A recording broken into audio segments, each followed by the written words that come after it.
What's going on, you happily hairy hamsters? Welcome to this week's episode of Total Pod Mode. My name is James, also known as Mr. Bames, and I'm joined as always by the wondrous Will, also known as whodahfunk.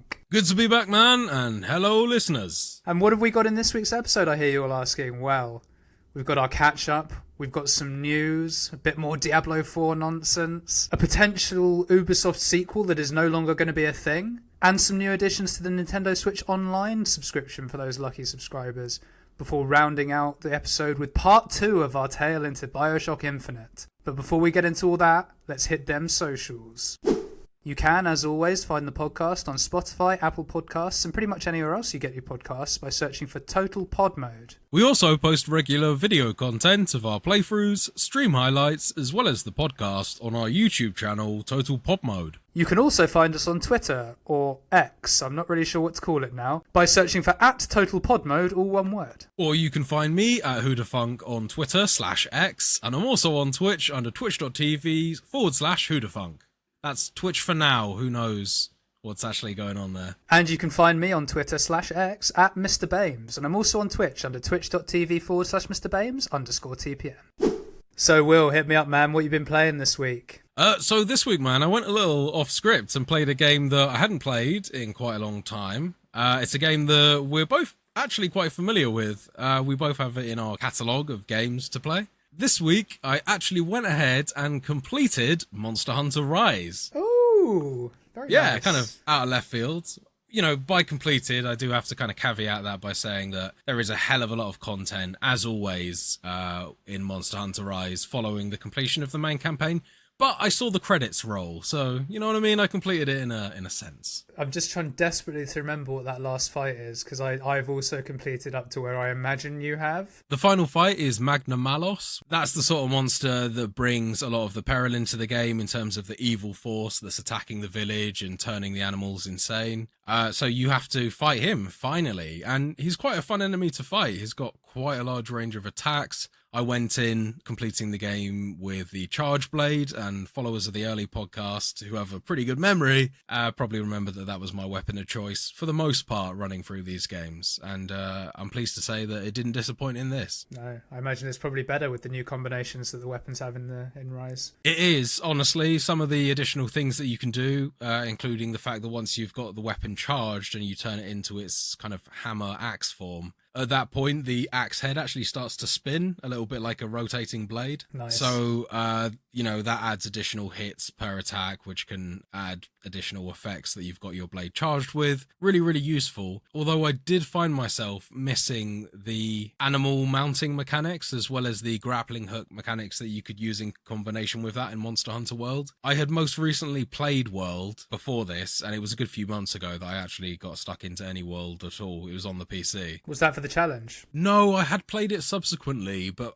literally only just to go in for a hunt or two some time back. I probably figured it wasn't worthwhile talking about on the pod before. But following that, all these months later, I finally decided to just dip into Rise. I didn't expect myself to complete the game by any measure. I was just kind of jumping in and completing a few missions. And then before I know it, the mission to take on Magna Malos came up. And was this on Switch, just to clarify? Or did it you was on the Switch. Purchase it on PC? No, I haven't purchased it on PC. I'm not going to say burned, because it was absolutely me willingly participating in this, but I bought so many different versions of Monster Hunter World. Yes, you did. That I cannot bring myself to do the same for Rise. Fool me once, shame on me. If you fool me 6 times, that just make me a damn idiot. So that one has stuck on the Switch. And honestly, the game performs as well as it needs to, with the occasional dip here and there, but it's not hugely noticeable.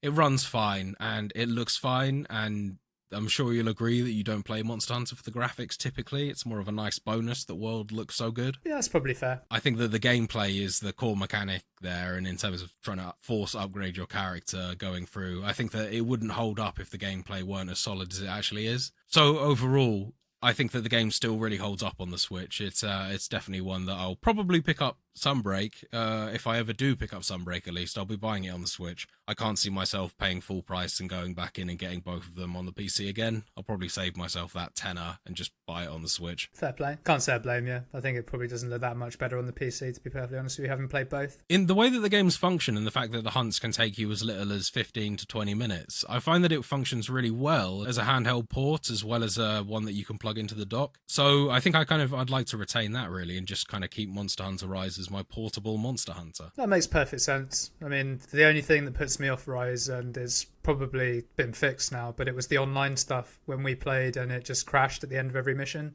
That just put me off completely. Yeah, we had a lot of difficulty there, definitely. Yeah, and I picked it up cheap with Sunbreak on sale, so I was like, may as well. Mm-hmm. But very random, as you say, but quite cool. Don't blame you. Good little game. Yeah, the fights in and itself is really satisfying. He gets charged up with this purple energy, and at that point, it's kind of their rage mode that you're quite familiar with. On him, he kind of goes into just pure aggression. All of his attacks seem to be extended. What I will say is I don't think he was harder than the final boss fight in Monster Hunter World either, though. He did feel easier, but perhaps a little cooler. He's definitely smaller than the boss that you fight at the end of Monster Hunter World, but his attacks and things, because of his size, I think, were able to be a bit cooler. I could be getting this wrong, but if it's the same spot that I think you're at, it's not technically the final boss. I think there's like plenty more content after the fact, and you fight a bunch more alpha animals, and then you do get that big one, I think. I've not done it, so I don't know. Oh, okay. I wasn't aware of that. It's in a similar sort of way as like Zora Magdaros isn't the final boss of World, right? But it's kind of put there as it, and then you get more. Do the credits roll after Zora Magdaros? No, I was about to say that's the only difference. I don't think the credits rolled after Zora Magdaros. Yeah, I mean, I was fully anticipating, and also the game just flat out tells you that there's far more difficult hunts to go on. But at the point of credits rolling, I typically count that as the story is over, sort of thing. But as Monster Hunter needs to do, it absolutely packs the majority of its content into the end game, and that's the thing that takes you through and keeps you playing. The campaign is definitely shorter in Rise than in World as well. 100%, yeah. So a really satisfying experience overall, if not a little bit of an unexpected one. Yeah, but sometimes they're the best. Yeah. Hey, it was satisfying, and it felt like it came at just the right time in terms of needing to come up with something to talk about on the podcast. Hey, and perhaps a little amuse-bouche for your next game. Yes. Aperitif, if you will. Perchance. Anyway, man, what about you? What have you been up to this week? So I, too, have played a bit of a random game that I had no intention of playing initially. It just came out of nowhere. Inspired by my run of Lords of the Fallen, which is a game I tried many years ago. I was going to say, if this was on the back of that, giving games a second chance. Nice. It is a little bit. So cast your mind back to 2014, the same year that Lords of the Fallen came out. My good friends over at Spiders, who at the time, I must admit, I didn't know that Spiders did this game. Oh, really? Okay. Yeah, so they released a game called Bound by Flame. That rings the vaguest of bells. Yeah. It's basically, it's a fairly obscure, at least I think it's fairly obscure, RPG, with the basic premise being that you are a mercenary called Vulcan, who, throughout the events of the tutorial mission, gets possessed by a demon spirit of sorts. Sure thing. Okay. Sounding familiar. And he gives you pyromancy powers, which is really cool. Nice. And you basically work your way through the game, standard sort of RPG fare, but you make choices throughout that can sort of affect how possessed you get. Okay. So you can fully lean into demon, and it literally physically changes your appearance and things like that. So you get horns, you get some bonuses and some debuffs as a result as well, or you can stay human and not like be influenced by it at all, which is the route I took because the achievement was rarer. That's basically the reason. Yeah. And I made the both terrible and also incredibly satisfying decision to play this in Buffalo difficulty, which is the equivalent of hard. So not the hardest setting, because there's an extreme setting called Captain. Right, okay. But hard, and turns out this is quite a hard game anyway. That's some weird naming conventions right there. So we went Buffalo, then Captain. So what's easy? So it's Recruit. Hawk. Okay, Hawk. Yep. Buffalo. Hawk, Buffalo. Captain. And is there like a souped up mode at the end? No, so Captain is the extreme mode. Fine. Okay. And it follows the ranks of the mercenary crew that you're with. So Recruit obviously being the lowest, Hawk then being the next, Buffalo being the next, and then Captain being top dog. How did Buffalo end up? Buffalo's like a herd animal that's preyed on, right? Like, yeah. How did Buffalo beat a... I mean, in a one-on-one ground fight, obviously a buffalo is going to kind of stomp a hawk, but like, I don't know. It seems like an odd ranking system there. Hey, I don't make the rules, man. Yeah, mine isn't a question anyway. Let's move on. But yeah, and I just got really into that, and it's really hard.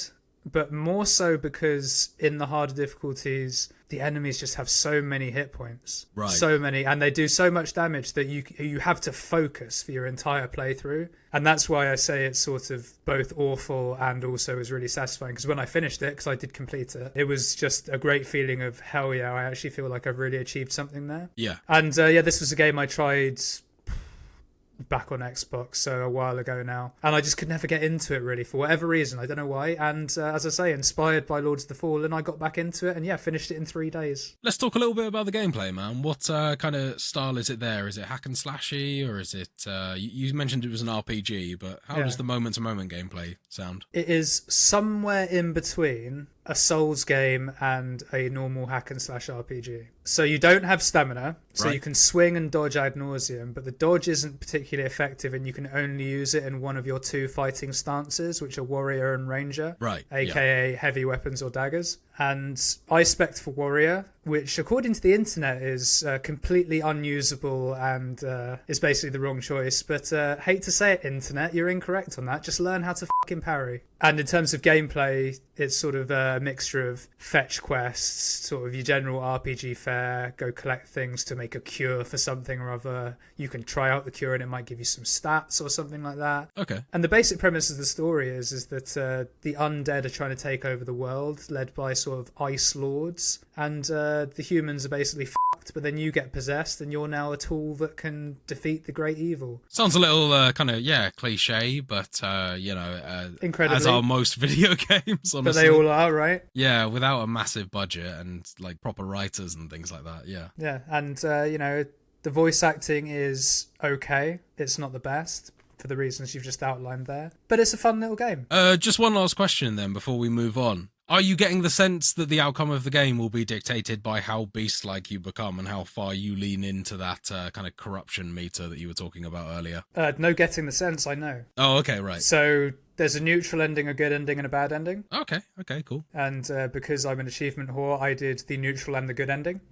Oh, right, I was going to ask. Yeah, you completed this twice then. Cool. Well, I completed it once, but I saved before the final decision. Right. Spider's Game staple, shoutouts to Greedfall, did the same thing. And basically, for the neutral ending, you say that you're not going to do anything, you're going to control the power, stay on the world, and defeat all enemies yourself, and the achievement's called, like, the Lord amongst men. You're basically the most powerful being on the earth. And it just cuts to black there. You get nothing. In the good ending, you sacrifice yourself to heal the world. Oh, okay. And then you get a nice little, like, beautiful ending, similar to a lot of games where the choices you make give you, like, a storybook entries almost about what happens at the end. So kind of like The Witcher in that regard. Not that you've completed The Witcher, but I know what you mean. But that sort of thing. And one of your companions that you get throughout the game, who's an eternal spirit who inhabits many bodies over 6,000 years and is quite a joker, called Mathras, shout-outs. He just tells the story, and it's quite nice. Really satisfying ending. Glad I did that one last. Nice. No, it sounds like a satisfying game to play. And would you consider it, if you were going to go back, play through the game 3 times to get the endings? Is it worth that, or are you quite thankful that the ending gives you the opportunity to save right before? No, so I will do another run at some point, I'm sure. I do not think I'm going to play it on extreme. Yeah, I might, but I probably won't. I will probably do a female character, like have the demon possess me, just to get some missing achievements and things like that, but probably not for a while because of how much you need to concentrate. It did take it out of me quite a bit. Yeah, if you're saying the enemies are already tanky on hard mode, then it doesn't surprise me that you might tap out there, because that's one of the more boring ways to make your game harder, is to increase the enemy health too high. And it sounds like I would stick to a more reasonable difficulty as well there. So the way I'd put it that makes the most sense to me, at least, is that Witcher 3 does the same thing. When you go from normal to deathmatch, so normal to extreme, the only difference is the enemy do more damage and they have more health. There's no AI difference, there's no different movesets. Right. But with The Witcher 3, it works better because the rest of the game is so deep and involved. With Bound by Flame, you need to really love the game to want to do that.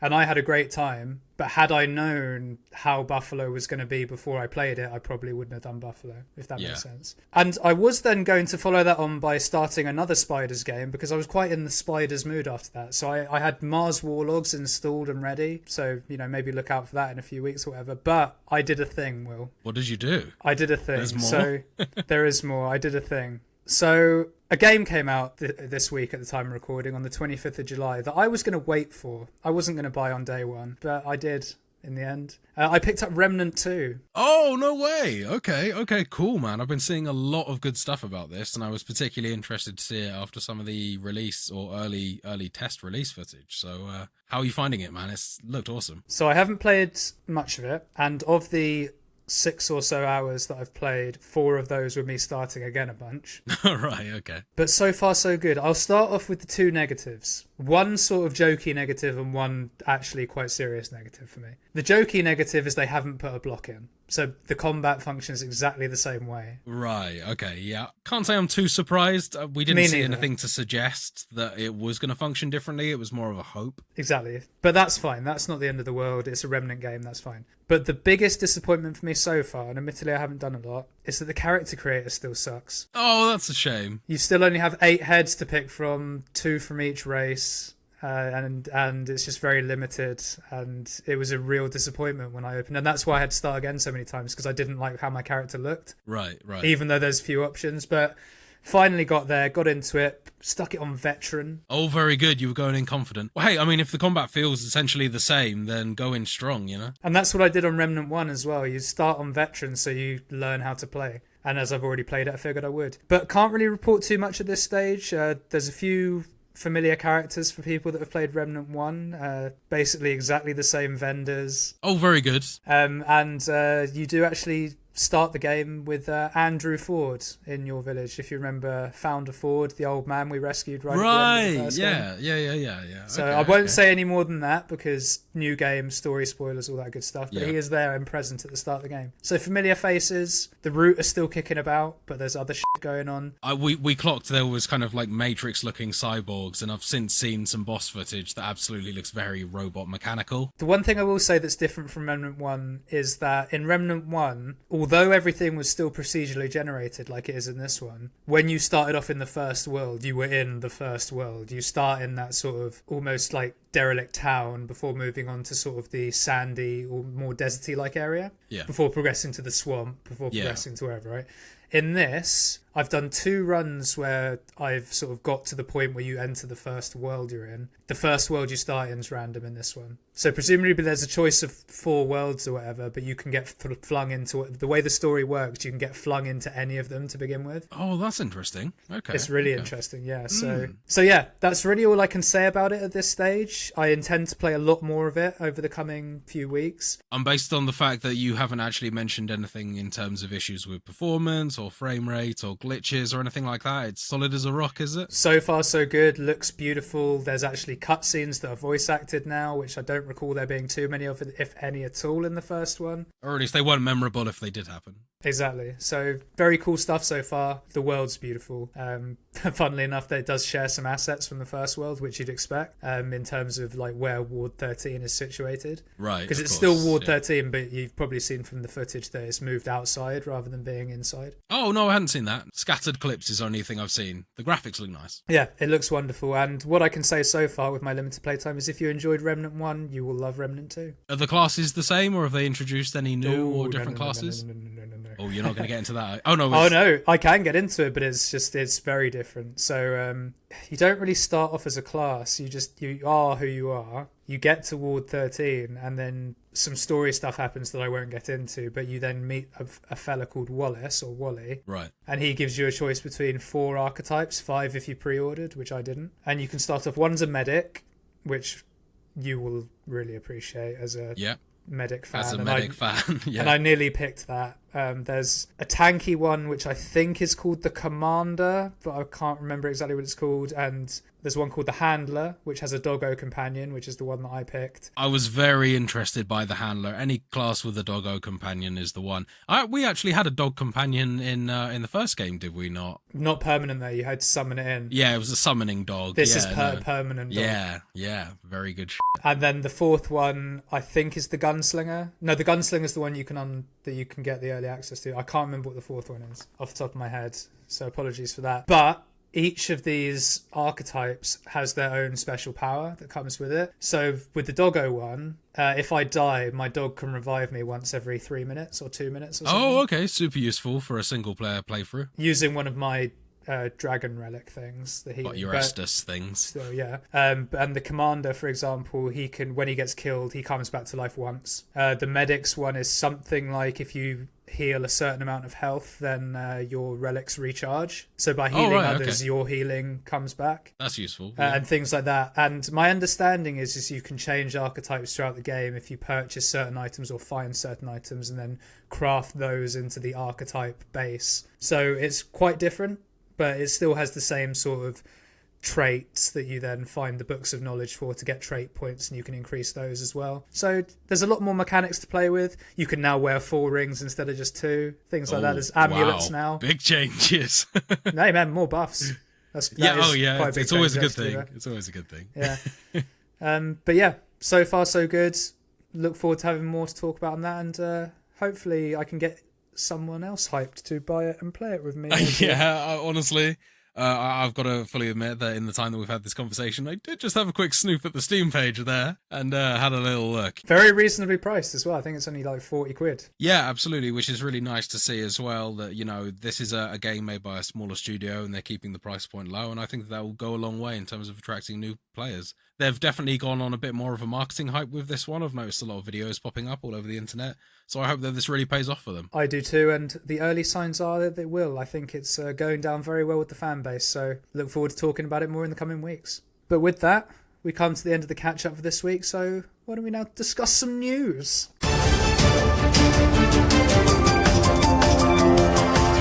So in our first news story this week, and it's an unfortunate one to kick off the news here, but more Diablo 4 nonsense. Oh, geez. So in a damning report from our friends at PC Gamer, shoutouts, the Season 1 Battle Pass is so poorly thought out that it doesn't even give you enough premium currency, which is called Platinum, to purchase a single item. That's pretty poor. That's really poor, isn't it? I mean, at least in the Call of Duty Battle Pass, you can get at least one pack. You make the choice between buying one premium pack or the next Battle Pass. Exactly, and the worst thing is, as I'm about to say here, is that it's basically...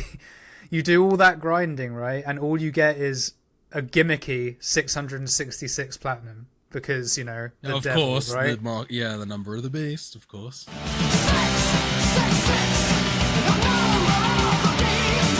Which, according to this report, is not even enough to buy a single item, as I say. And it further states that another of the unlockable currencies, which is called Smouldering Ashes, which will unlock seasonal bonuses like XP buffs and things of that nature, is level locked, meaning that you can progress the battle pass all you want, but if your character isn't at the required level, then no ashes for you. I wonder if you get those ashes once you've reached that level. Presumably you would. Yeah, they must be, surely. So this one's not quite as egregious, but it could still frustrate people, particularly if they're still having issues getting into the game and things like that, as we reported on last week. Yeah, well, I mean, the fact that it unlocks seasonal XP buffs, it's kind of like, yeah, you want to use those to get to the higher levels. You don't want to have to get to a high level to use them, yeah. Exactly, so it's quite a bizarre one. So it's the latest in a cascade of bullshit that appears to be emanating from this title, and the question from me, at least, is it an oversight, or is it a dirty money-grabbing tactic, with neither option showing Blizzard in a good light, unfortunately? I have a feeling that a lot of lack of oversight of the game is causing some of these issues. I think the issues that I've read about, interestingly, are less to do with the Battle Pass and more to do with the balancing changes and changes to item rarity drops and things like that, which they've made a lot harder to do, and they've effectively made player characters weaker as well. So I understand that. I think that is absolutely an issue there with kind of an oversight on their part, or not properly thinking about it. They've since come out to say that they accept and agree that it's not fun, and they definitely won't be doing this again.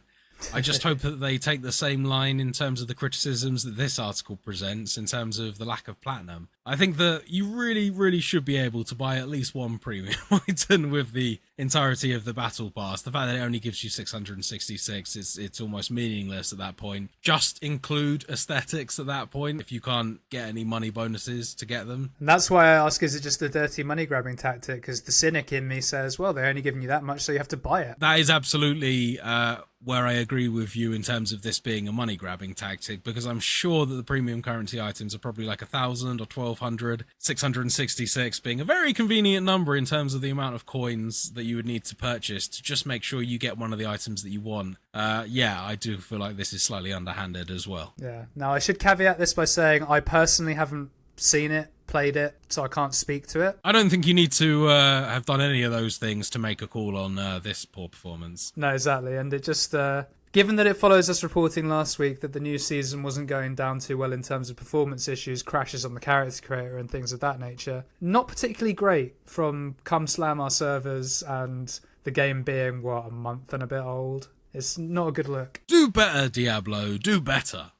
So in our second news story this week, the potential sequel to Ubisoft's Immortals Phoenix Rising has been cancelled so that Ubisoft can focus on its bigger IPs. So for those that may not know, Immortals Phoenix Rising is a semi-mythological hack-and-slash style adventure that was initially released back in December 2020. So this report comes courtesy of VGC, with workers from Ubisoft Quebec reportedly stating that the company higher-ups want to focus on already existing IPs with proven track records, such as Assassin's Creed. Well, yeah, I mean, that's kind of what they've been doing for a long time. Now, it's worth noting that Ubisoft themselves have declined to comment, stating that they do not comment on rumours and speculation. But whether true or not, this would make a lot of sense given our previous discussions around Ubisoft and their finances, but it's a shame that they do not seem to have faith in themselves to nail a new IP, and probably not brilliant for the guys that made Immortals Phoenix Rising to hear, oh yeah, we want to fuck you off for bigger IPs. Not very motivational, is it? No, not particularly. I guess I think it's been a long time since Ubisoft has been that company that was able to actually pull off new IPs and things like that. They do absolutely seem to just be a company that rests on their laurels now and churns out games. Looking at some of the gameplay for Immortals Phoenix Rising, though, I'm not entirely surprised that it's got cancelled. It does look very unimpressive.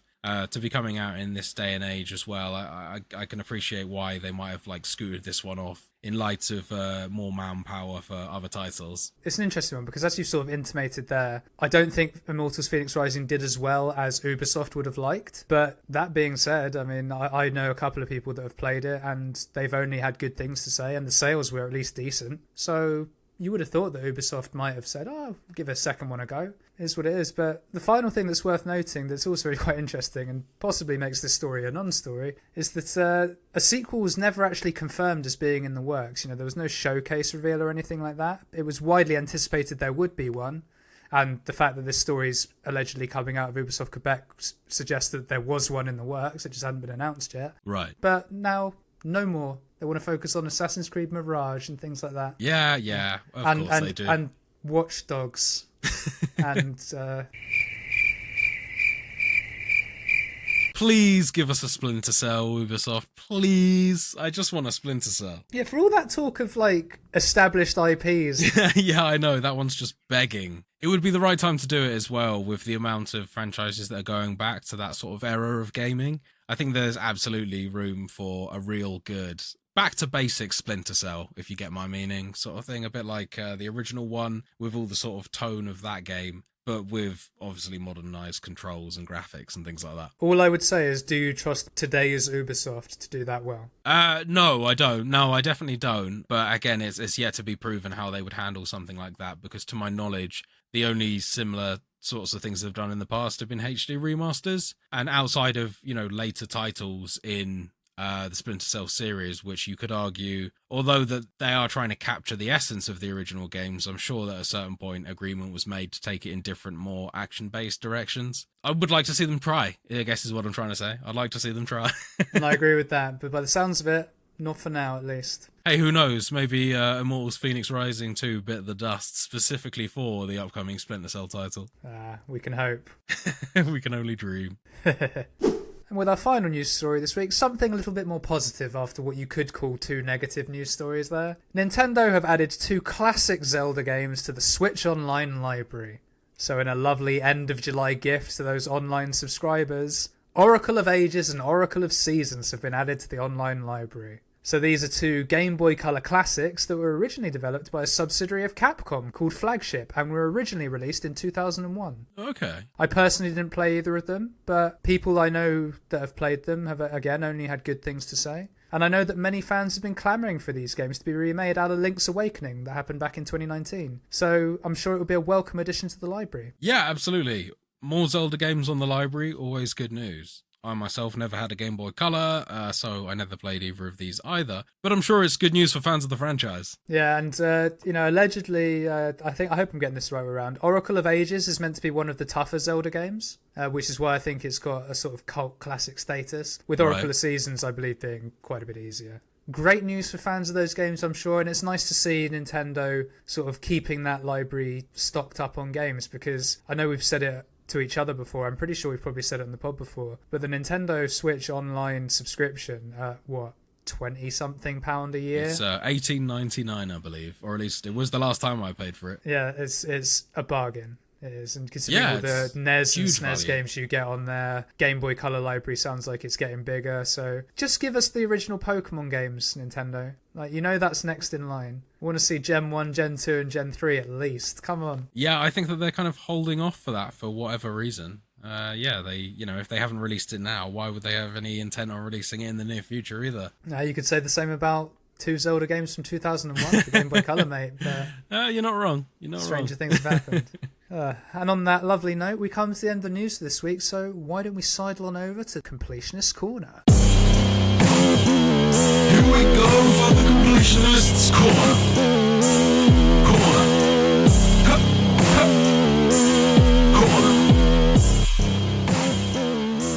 So we pick up our tale waking up after a near-death experience, having been saved from drowning by Elizabeth after her avian protector had chased us down following our escape from Monument Tower in last week's episode. Clearly still feeling the effects, Booker is not as enthusiastic as Elizabeth, who is just elated to be out of captivity. Elizabeth gets excited by the sound of music in the distance and, sensing an opportunity for 40 winks, Booker tells her to go check it out whilst he gets himself together. She duly obliges and Booker decides to rest his eyes for a little longer. Some time passes before Booker finally stirs. Still feeling a little worse for wear, he wanders across the beach a little bit before getting his bearings and setting off to look for Elizabeth. Remembering her excitement earlier, he follows the sound of music, which leads him to a boardwalk on the beach. There is a man playing a piano whilst locals frolic and dance on the boardwalk and along the beach, and amongst this rabble is Elizabeth, who is clearly living her best life. Booker gets her attention, and she rather excitedly asks Booker to dance with her. Being the rugged old mercenary type that he is, Booker refuses and insists that they be on their way.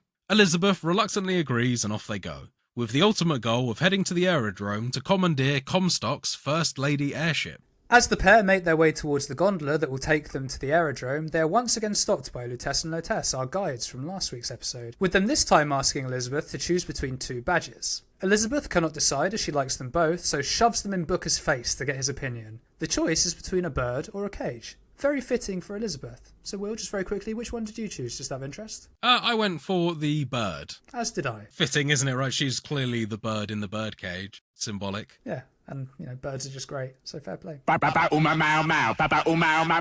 with the decision made and the path now clear, Booker and Elizabeth head off the boardwalks and into an amusement centre via the employee entrance. It is here where we meet the interracial couple from the start of the game, as mentioned last week, and they give us a piece of gear, assuming the choice was made to throw the number 77 baseball at Fink rather than at them, which we both did, thankfully. And also in this section, through the amusement centre, you get a lot of idea how they're kind of brainwashing the children in this sense. They've got sort of Punch and Judy style amusement machines that you can see, and a lot of them are around pretty controversial messages to your children. They kind of give example of one kid who basically just kicks his feet around and does nothing, while the other kid kind of makes sure that his rifle's clean after firing it and stuff like that. So yeah, some kind of very of the time instructional videos with some very questionable moral guidance there. Not as bad as the kids' cigarettes. Oh yes, you can cross a corner and find a couple of kids smoking up down. Never mind that, you get one of those thingies that you look into is like an advert for it. Oh really? Okay, I must have missed that one. It's called something like Minor something. Cigarettes for children, I assume. Yeah, literally they're advertised as being cigarettes designed for children, yeah. Of course, yeah, lovely. Having gone through the amusement centre, our heroes make it to the ticket office, where they hope to book passage to Soldiers Field, where the gondola that will take them to the aerodrome is located. As they approach the ticket booth and ask for tickets, we can't help but notice that the ticket man is acting mighty suspicious, seemingly talking to someone over the phone, or whatever the 1912 Columbia version of a phone is, about how they are here. At this point, Booker is given a choice. Either demand the tickets or draw your weapon. I wonder what Booker will do. Anyway, I started blasting. Bang! Bang! At this point, all of the seemingly innocent NPCs in the area now draw their weapons, and a fight ensues, but they are no match for Booker and his infinite supply of ammo, thank you Elizabeth. Yeah, very fucking handy that. Absolutely. And with that crisis averted, our heroes head through the ticket office and head on to Soldiers Field. But they didn't scan their Oyster cards. Naughty people. They didn't tap off either. Nah, bad. To be fair, they did kill anyone that had a hope of asking them for their ticket in that scene. And at this point, Elizabeth gets pretty upset with you, because up until then, you haven't kind of viciously murdered anyone in front of her. So when you do get to that, she does immediately run off, and it takes quite a bit of convincing to kind of come back on side after this murderous act that he's just committed. I don't remember there being that much convincing. Oh, she has a proper mood. You have to like kind of chase her and shit. Oh, I don't remember that. Yeah. She was just running out with me and she was berating me and I was like, sometimes you got to do it. And she was like, okay. Basically, that's how I remember it anyway. I mean, it does get moved on pretty quick, but she's definitely not happy about it. No, she definitely does make a point of it, but then is perfectly fine for the rest of the game. So it's quite funny. After you kind of convince her and say something like, "One thing I've learned, if you don't draw first, you don't get to draw at all." That's the line that makes her kind of think like, we were going to die if we didn't do that. If you don't pull the trigger first, you don't pull it at all. And that's the line that gets her. So Soldiers Field is relatively peaceful after the slaughter fest that was the amusement centre, at least for now it is, with only a small welcome party to deal with on arrival. Our heroes quickly locate the gondola that will lead them to the First Lady Aerodrome and head over to the switch that will summon said gondola. However, nothing is ever straightforward in the video game universe, and upon pressing the switch, a whole host of enemies are alerted and begin attacking. And as if that wasn't enough, the generator powering the gondola also shorts and loses power, meaning no aerodrome for us. At least not yet. If only we had some form of electricity power like we had in previous games. Cue fetch quest for the Shock Jockey Vigor. Luckily for us, there is a supply of Shock Jockey tonics at a local landmark, the Hall of Heroes. Booker and Elizabeth defeat the horde of enemies in Soldiers Field before using the sky rails to make their way towards the Hall of Heroes. Before entering the Hall of Heroes itself, there is a replica of a 1900s America to pass through with a few snipers and assorted enemies to get through, and it's here where we find the first example of a secret code used by the Vox Populi, who are a rebel group in Columbia made up mainly of the various minorities that Comstock's cronies despise so much. This group is led by an outlaw named Daisy Fitzroy, who used to be the chambermaid for Lady Comstock before being cast out after being accused of her murder. These codes need a codebook to decipher them, and often lead to some tasty loot. We probably won't cover these in great detail, as the loot typically isn't game-changing, but the rebel group leaving coded stashes around for other members was a nice detail in building the lore of the world. We also find our next vigor in this area, a familiar one if you played all of the fair games at the start of the game, Bucking Bronco. In short, this vigor raises an enemy into the air, rendering them helpless, which is very useful for getting people out of cover. And with this area thoroughly searched and looted, we can now enter the Hall of Heroes itself. Inside the Hall of Heroes, we are greeted by a mad-sounding man over a PA system. This man seems to know Booker, and before long the reasons become clear. This man is none other than Cornelius Slate, who it turns out was a soldier alongside Booker fighting against the Chinese in the late 1800s and the early 1900s. He has taken all of the shock jockey for himself and is making a final stand in the Hall of Heroes, seeking a soldier's death for him and his men. He challenges Booker to face him in two wings of the museum which are dedicated to famous battles. peaking and wounded knee. We can tackle these in any order we wish, with each consisting of waves of Slate's men attacking us amongst cardboard scenes depicting the aforementioned conflict, with typically Colombian racially sensitive art styles, of course. Insensitive art styles. I hope the sarcasm came through there. That's my point. The depictions of Chinese people are not kind. So each of the two wings has a mini-boss of sorts, with one having a fireman, like we fought at the start of the game, and one having one of them coffin-y crow boys that we also fought sort of relatively early doors in the game. But otherwise, neither fight is particularly noteworthy other than the surroundings. Because at this point, Booker actually talks to Elizabeth a bit more about his past and his lore, because obviously they're talking about being soldiers here. I did quite enjoy this section because it gave you an interesting, different backdrop, although as much as shooting your way through the streets of Colombia is both kind of horrifying and gorgeous, it was kind of cool to actually like fight in a slightly different setting, even though you did know in the back of your head that everything was made of cardboard. It gave you a different view for once. It felt a little bit like a funhouse, and I think that was probably how it was intended. Extremely racist funhouse / museum. Yeah. Slate is constantly berating and goading Booker as we make our way through these fights. Eventually, we make our way to the First Lady's memorial en route to the gift shop, where all the lovely shock jockey will surely be waiting for us. We make our way into a courtyard where we are introduced to a very useful mechanic in the game. By this point, we've already seen that Elizabeth can open tears to other worlds on occasion, and in this courtyard, she shows us that she can use tears to bring many useful goodies into our world, including, but not limited to, skyhooks, crates of medical supplies or weapons, allied units including sentry guns and Patriot robots, and emergency cover. We make our way through the gift shop and find the crates of shock jockey. However, there is nothing left as it has all been taken. That damn Slate!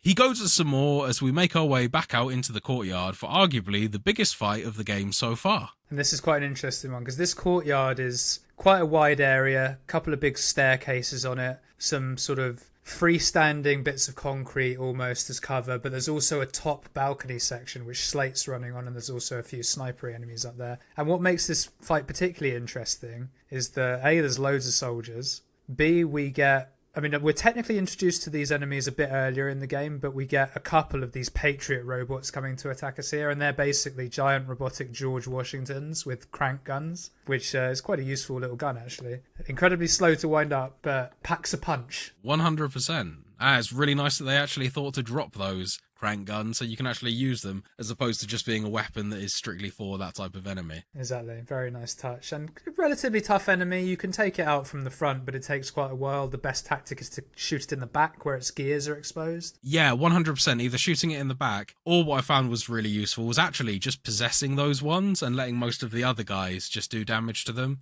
They can do a hell of a lot of damage to the other guys that they're fighting with their own crank gun, and it kind of leaves you to take on the ones that are coming to you. It splits up the attention a little bit. Yeah, that's not a bad shout. I actually, this is where I really used the perk that I unlocked for Murder of Crows to great effect, whereby if you kill someone under the effect of Murder of Crows, their body becomes a trap. Nice, yeah. So you kill one, like at the bottom of the stairs, for example, they all just come flooding through and they all just get attacked by crows, and it's just great. And obviously as well, using the tears that we mentioned earlier, you can summon through a sentry gun and some really, really key pieces of cover. But the thing that I thought made this fight particularly exciting, and it's not the hardest game as we've already mentioned, but there was a little bit of peril with this, is that from the top balcony level, Slate is just chucking down shock jockey traps, and they're just being plastered everywhere, like even including on like the ceiling and stuff, because they haven't made it down. The whole battlefield becomes blue. It's great. Yeah, it definitely makes the game a lot harder. You've got a lot more restricted movement, or at least if you do decide to walk through it, you're going to have to take some damage. Thankfully, it's possible to shoot these little mines that he leaves laying around, but they're really quite effective at restricting your movement. Yeah, and if he chucks one behind you while you're backtracking, for example, you could get shafted. So yeah, got to watch out, but made it through. Not too bad. So after an epic battle, the now injured Slate tries to escape, but he cannot outrun his fate. We find him wounded and hunched up against a wall with a bottle of shock jockey next to him. At this point, we are given the choice to either spare or kill him. Very briefly, Will, did you spare or kill Slate? I was a good boy this playthrough. I spared Slate. I did too. There we go. Look at us go. But whatever choice is made, we now have what we came for and can head back to Soldiers Field so that we can get to the aerodrome and make our escape. Upon arriving back at the gondola summon switch, we use our new vigour to re-energise the generator and can now summon the gondola. However, whilst the gondola is on its way, our heroes are attacked by more of Comstock's men. Thankfully, this is a large area with plenty of cover and sky rails to travel around on, so we were able to repel the ambush and make our way to the aerodrome to board the First Lady airship with relative ease. And at this point in the game, you should start to be getting pretty familiar with how the combat works on and off of the sky rails, being able to jump off, hit enemies on your landing, as well as jump away, evading their attacks, using that in combination with Elizabeth's summoning powers. The way that the combat works in this game is very fluid and fairly unique in the sense that you can summon up all of these objects as you go. In a first-person shooter, I don't necessarily think that's been done before, and I think that it works really well and is very fluid. Although worth noting, you can only summon one object at a time. Opening one tail will close the other one. Otherwise, it would be ridiculously OP. Absolutely, yeah. Good way of balancing it, I think. Aboard the airship, Elizabeth is excited at the prospect of finally seeing Paris in the flesh, as Booker inputs some coordinates into the navigation system. However, Elizabeth was quick to point out that the coordinates inputted were those of New York rather than Paris, and was less than pleased with Booker for his deception. So displeased, in fact, that when Booker tries to comfort her, he gets a wrench straight to the cranium, knocking him unconscious. Booker is woken up a while later by none other than Daisy Fitzroy, leader of the Vox Populi, who has taken the airship for herself, and she offers Booker a deal. Get the Vox a shitload of guns and they will give him back his airship. Left with very little option, Booker agrees to this deal and is dropped off at the Finkton docks with 2 new missions. Find the gunsmith, a man by the name of Chen Lin, and find Elizabeth. How else would his debt be wiped out after all? Booker works his way through the docks, and it does not take him long to catch up with Elizabeth, although she continues to evade him as she's still pretty livid with his deception. Thankfully, there are not too many enemies in the initial area of the docks, and unless you enter employee-only areas or steal things, like I did, in which case a whole army will attack you. Eventually, Booker catches up to Elizabeth, only to see her get captured and taken to an area known as Beggar's Wharf. Booker heads to Beggar's Wharf and takes out a load more enemies before finally reaching the cell where Elizabeth is being held. Booker frees her, and instead of the thanks that he might have been expecting, she starts running away again. Booker gives chase, avoiding various obstacles that Elizabeth brings through a multitude of tears before eventually falling off Columbia, now clinging on for dear life. Just as it looks like he is about to slip and bring the game to a very unsatisfactory conclusion, a hand reaches out and rescues her. It is none other than Elizabeth. She is quick to point out that she still doesn't trust Booker, but does concede that he is likely her best chance of escaping Columbia. I'm slipping! Do not attempt to follow me, Mr. J. Elizabeth, I've made an arrangement to get our airship back. You can get us out of here. Yes, I just need to supply enough weapons to arm an entire uprising. And where will we get these weapons? From one of our many friends and allies? A gunsmith in Finkton should be a walk in the park. What do you say, partners? A truce is made, and once again our heroes travel in tandem, making their way to Chen Ling's gun shop in the Plaza of Zeal. And it's worth mentioning at this point that on our way across the Plaza of Zeal, we're actually ambushed by a few more of Comstock's men, and we actually meet another unique troop, who eagle-eyed players of the game can actually meet at the fair right at the start of the game, being shown off on a stage. Being terrorised by the camera flashes. Yeah, exactly. But we meet the Handyman, which is basically a big old robotic enemy with a human-like head and a big sort of shiny glowing heart right in the front, which is naturally its weak spot. And the interesting thing about these enemies is they can follow you on skylines, which isn't too big a deal because a lot of the human enemies can too. But when they do so, they can actually electrify the skylines, meaning that you take damage until you fall off or jump off the skyline, which I thought was quite a neat little addition. Yeah, it's a good way of restricting you from using the skylines, which by now players would have figured out are a really good means of escaping. And doing some really cool attacks, as Will mentioned earlier. But yeah, lots of health these guys have. They're kind of the equivalent of the Big Daddy from Bioshock 1 in a way. Although that they don't have any sort of additional little sister to follow around, they don't have as much of a developed storyline as the Big Daddies. But I think that they're in there to kind of replicate that type of enemy in the game. Something that is going to take a whole lot of bullets and he's going to be chasing you around the level, smacking you about, unless you're able to get away. Yeah, but nowhere near as intimidating for me as the Big Daddies, though. Because it's funny, you say that and instantly I'm like, yeah, of course it is. But I didn't make that connection when I played. Just didn't scare me. It's just a bald guy, isn't it? Yeah, I would agree. Yeah, he kind of looks a little bit like that dude from the Goonies. Reminded me of Agent 47. Yeah, I mean, it's a bald guy. Yeah. But he's got kind of like a giant robotic arm. One of his arms as well. I should say facially. Yeah. And he's kind of all morphed, isn't he? So he kind of walks with a bit of like an Igor-ish type gait sort of thing, yeah. Yeah. Upon arriving at the gun shop, the pair are greeted not by Chen Lin, but by a grieving woman standing over a makeshift shrine. This woman turns out to be Chen Lin's wife, who tells him that her husband has been taken captive and is being held in the Good Time Club, Finkton's local establishment. We should also mention that Fink at this point, who was also the raffle announcer in last week's episode, is also leading the industry in Colombia, providing a lot of the jobs for extortionate rates, paying them his own currency rather than the recognised currency in Colombia. Kind of an all-round douchey guy. Obviously, again, as we mentioned in the last episode, workers' rights really weren't a high priority here, particularly for the lower working classes. So all-round arsehole, this guy. Yeah, not cool. Not cool, Fink. Booker and Elizabeth fight their way through Fink's club, which is in fact a front for a prison and torture complex, eventually finding Chen Lin in his cell. However, unfortunately for our heroes, Mr. Lin is in no shape to help, given that he is now more of a mushy pile of flesh and bone than a friendly neighbourhood NPC. All hope is lost then. If only we had some way of going to an alternative reality where Chen Lin is alive and could help us. Booker, if we go into this tear, I don't think there's any turning back. You sure you want to go now? Elizabeth opens the tear to an alternative Good Time Club, and they are now stood in an empty cell. Our heroes head back to the gun shop and are told by Chen Lin's wife in this reality that the guns have all been impounded and are being held in the Bullhouse Impound, deep under Finkton. Our heroes head down to the shanty town under Finkton and are greeted by sounds of despair from the downtrodden residents and Finkton labourers, obviously having a shit life as Will has mentioned just there. It is a short walk from here to the Bullhouse Impound, where our heroes fight through a multitude of Comstock's men before finally finding the weapons deeper in the facility. However, there is another problem. There is no way that Booker and Elizabeth could lug these guns all the way to Daisy Fitzroy by themselves. If only there was a way that the guns could be back at the shop awaiting collection. I can open that tear whenever you're ready. Ready now? Okay, open it.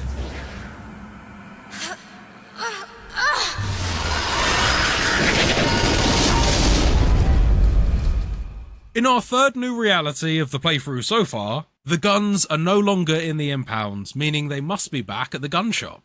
Again, that's such a weird conclusion that they came to, that they're not really gotta be back at the gun shop. It's like, convenient. It is very convenient, that, yeah. As Booker and Elizabeth head back through the shanty town towards the elevator back up to Finkton, they notice that Vox Populi soldiers are now helping them take out the Comstock guards, even referring to Booker as a hero. As the elevator draws closer, we see posters dotted around denoting Booker as a hero of the Vox Populi. And in this reality, it becomes clear that Booker is a rebel martyr. The pair use this to their advantage, easily fighting through the shantytown back to the elevator, and they board the elevator, leaving all of the madness behind them. But who knows what will be waiting for them when they get back to Finkton. And that, folks, is where we leave it for this week. Bioshock Part 3 coming in a week's time. Keep your eyes peeled. And that brings us to the end of this week's episode. If you've enjoyed what you've listened to, you can, as always, find the podcast on Spotify, Apple Podcasts, and pretty much anywhere else you get your podcasts by searching for Total Pod Mode. We also post regular video content of our playthroughs, stream highlights, as well as the podcast on our YouTube channel, Total Pod Mode. You can also find us on X Twitter by searching for @TotalPodMode, all one word. Or you can find me at whodahfunk on X Twitter, and I'm also on Twitch under twitch.tv/whodahfunk. And you can find me on Twitter X @MrBames, and I'm also on Twitch under twitch.tv/MrBames_TPM. And another humble request to our lovely listeners, please do go follow us on those social medias. Please do comment, drop us a message, engage. We're a small podcast and we're trying to grow, and any help you can give us is appreciated. And a very special thank you to all of the listeners who have liked and followed and subscribed thus far. We appreciate ya. And we look forward to you tuning in again next week for another episode of Total Pod Mode. But for this week, goodbye. See you later, guys.